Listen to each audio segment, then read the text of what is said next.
بسم اللہ الرحمن الرحیم۔ اللہ کے نام سے شروع جو نہایت مہربان رحم والا۔ والضحى واللیل اذا سجى ما ودعك ربك وما قلى۔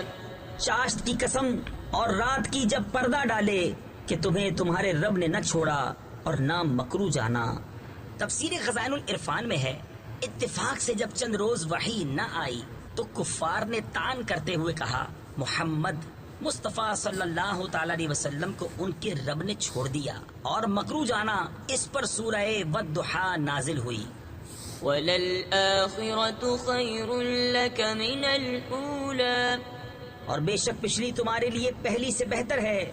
تفسیر خزائن العرفان میں ہے یعنی آخرت دنیا سے بہتر، کیونکہ وہاں آپ کے لیے مقام محمود و حوض مورود و خیر معود، اور تمام انبیاء اور رسل پر تقدم، اور آپ کی امت کا تمام امتوں پر گواہ ہونا، اور آپ کی شفاعت سے مومنین کے مرتبے اور درجے بلند ہونا، اور بے انتہا عزتیں اور کرامتیں۔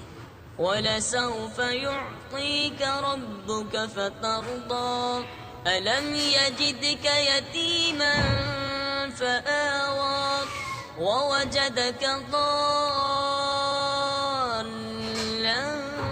فَهَدَىٰ وَوَجَدَكَ عَائِلًا فَأَغْنَىٰ فَأَمَّا الْيَتِيمَ فَلَا تَقْهَرْ وَأَمَّا السَّائِلَ فَلَا تَنْهَرْ وَأَمَّا بِنِعْمَةِ رَبِّكَ فَحَدِّثْ۔